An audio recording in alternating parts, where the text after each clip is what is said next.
the leadership team at the end of the day is responsible for driving the right culture, right? And the way we kind of, at the moment at least, the way we do that is, we have an annual culture survey. We ask them relevant questions, things which are relevant for the organization in terms of what helps define the culture, right? So everything from compensation to benefits to career, how they feel the careers are at P&G, to learning and development.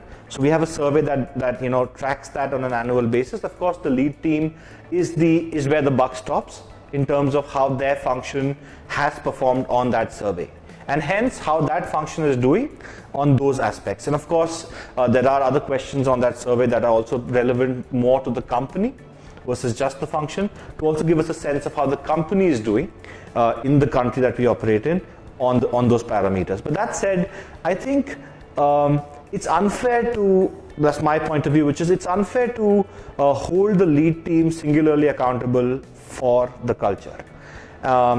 Because at the end of the day, and that's where we've moved from an archaic past where whenever the leader changed, based on the leadership style, the culture of that particular organization or a micro-organization would change, right? That's changing very quickly. Because I think what's happening now with the millennials, when they get into a certain team or a certain function, create a culture which is based on, I think, a bedrock or a foundation of things, the very few things that are truly, truly valuable to the organization. So for example, to P&G, our concept is to keep our purpose, values, and principles intact. They've been the same for the last 180 years. They haven't changed. But we've changed everything else around it, right? And I think now is when at least I see it personally coming to life, which is we keep that aspect intact, but we allow the millennials coming in and the rest of the organization to actually then create a culture which is unique to the context and the teams that they work in, right? Because we no longer believe that the entire organization needs to be painted with one stroke in terms of culture. There is no one culture anymore. That concept is dead.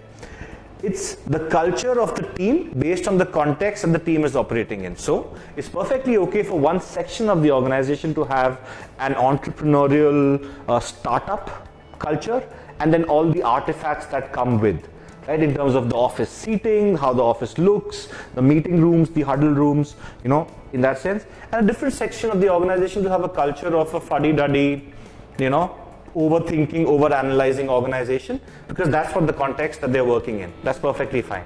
So in effect, I think we're moving away now more from the leadership setting tone on culture, but I think the entire organization creating and breaking cultures based on the context and the need at that point of time, but retaining and honoring the base foundation that the organization truly values. So that would be my take on culture.